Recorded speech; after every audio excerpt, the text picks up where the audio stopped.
लेकिन जो परिस्थिति है इसको भी बदलने की जरूरत है।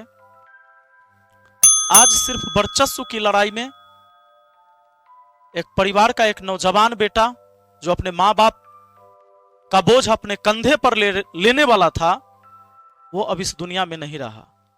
सिर्फ वर्चस्व की लड़ाई थी। गलतियां कम या ज्यादा हुई तो दोनों तरफ से है। गुड मॉर्निंग साथियों, सभी को गुड मॉर्निंग। कैसे हैं सब लोग? सतीश, रणधीर, उत्तम, लखबीर कुमार, पिंटू चौधरी।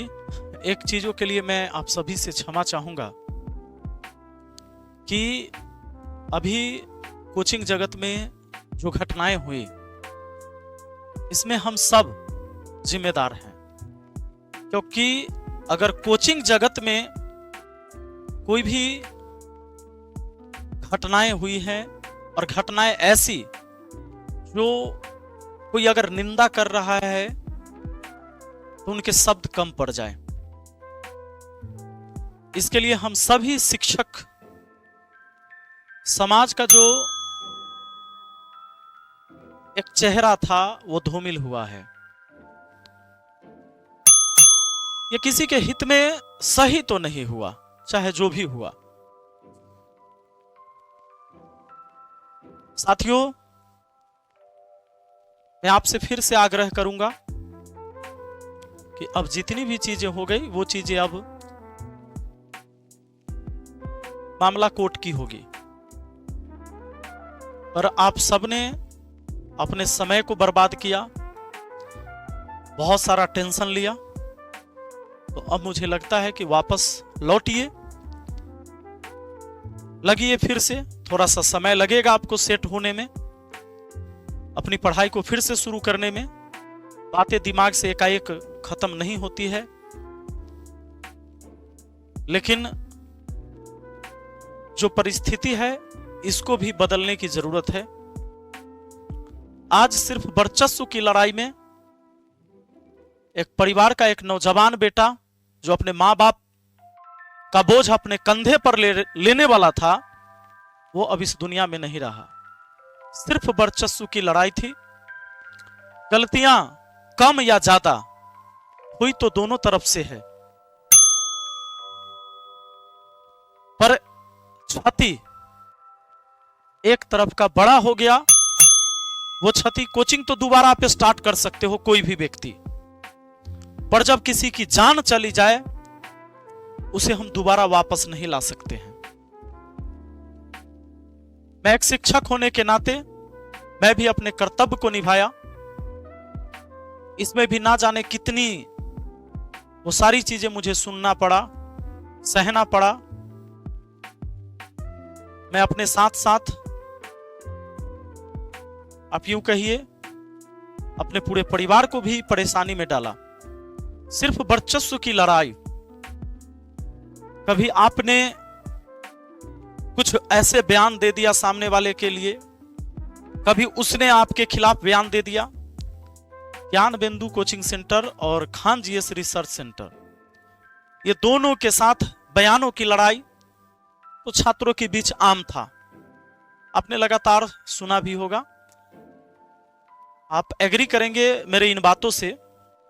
पर ये बयान, पोस्टर, बैनर, मारपीट, गोली, फिर झूठ, एफआईआर, रोशनानंद सर की अरेस्टिंग झूठी एफआईआर में, उसके बाद उनके भाई का संदिग्ध हालत में मौत, यह है जांच का विषय। कानून जो दोषी होगा उसको सजा देगी। हम लोग कानून और न्यायालय पर भरोसा रखते हैं किसी के साथ।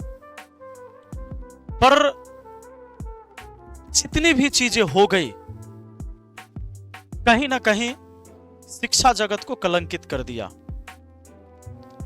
अगर ये चीजें पहले से इतने वर्चस्व को रोका गया होता तो ये चीजें नहीं होता। तो हम सब, आप सब जिम्मेदार हैं, छात्र शिक्षक सब जिम्मेदार हैं।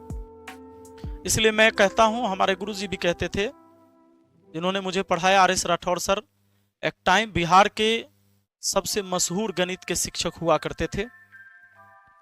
वो कहते थे कि तुम्हें भगवान ने आंख दिया है, वो तुझे देखने के लिए, तुझे कान दिया है पर्सनल, तुझे सुनने के लिए।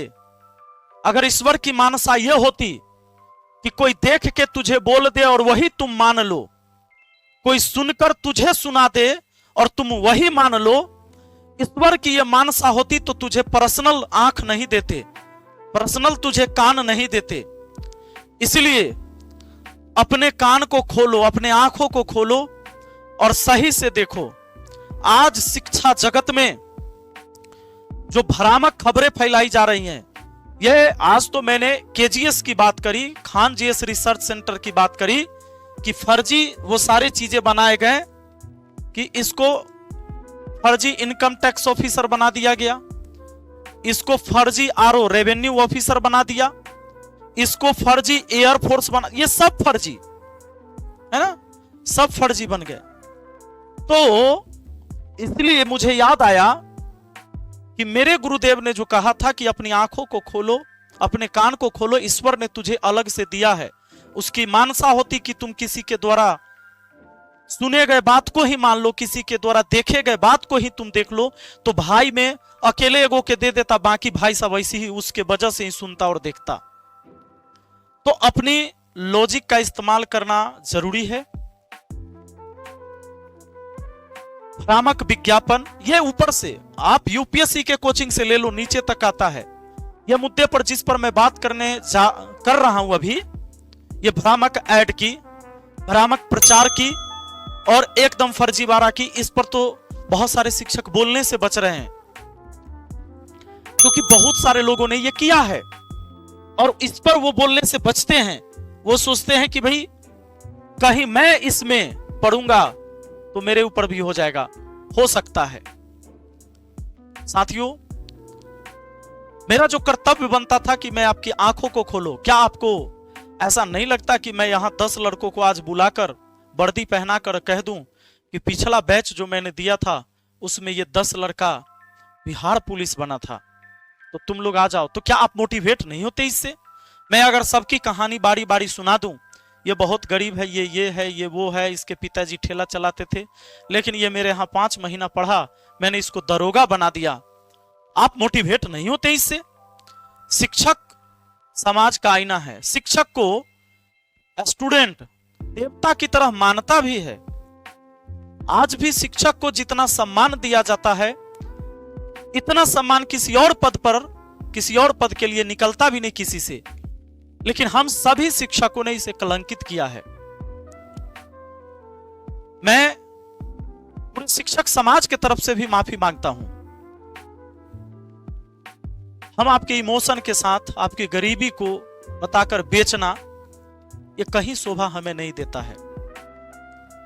मेरा कहना यह है कि अगर मैंने 10 छात्र को बिहार पुलिस बना दिया किसी बैच में पढ़ाकर, मैं कभी इस तरह की भ्रामक ऐड करने की कोशिश भी नहीं किया। अगर 10 छात्र हमारे पास होते हैं, 10 छात्र हमारे पास हुए और मैंने 1000 छात्र को पढ़ाया होगा, तो 990 फेल भी हुआ है, 990 फेल भी है। अगर 1000 छात्र में से 10 छात्र पास हुए तो 990 फेल है। मेरे पढ़ाने से अगर ये पास है तो मैंने ही पढ़ाया इसको कि वो फेल हो गया, तो मैंने इनको कैसे पढ़ाया, इनको कैसे पढ़ाया? एक बैच में ही पढ़ाया सबको, तो 990 फेल और 10 पास क्यों हुए? क्या ये दर्शाता है कि मेरी शिक्षा में क्वालिटी थी? मैं रिजल्ट दे सकता हूं, अगर मेरे बस में होता तो सिर्फ मैं 10 को क्यों देता? मैं तो चाहता ये 990 भी हो जाता। ये जो रिजल्ट आती है, ये जो आप पास होते हैं, ये आप मेहनत से होते हैं। रिजल्ट देने वाला कोई संस्थान या कोई टीचर कभी नहीं हो सकता। कोई भी संस्थान और कोई भी टीचर का सिर्फ और सिर्फ जो है अपने तरफ से वो बेहतर शिक्षा दे सकता है, रिजल्ट देने वाला वो नहीं होता है। आप अधिकारी बना लो, ऑफिसर बना लो, आप कहते कोई मैंने बना दिया, आप नहीं बना सकते। ये 10 छात्र ऐसे छात्र थे, वो आपके यहां ना पढ़ के किसी और के यहां पढ़ते, इनके पास इतनी योग्यता थी, वो निकल जाते। वो अपने घर पे बैठ के भी पढ़ता तो हो जाता, हम सिर्फ आपको मदद करते हैं पढ़ने में, हम रिजल्ट देने के लिए पैदा हुए ही नहीं हैं। इसलिए मैं इस पूरे भारतवर्ष के छात्र को हाथ जोड़कर कहता हूं कि आप आज से कम इस घटना से यह सीख लीजिए कि बुलेट बटाएगा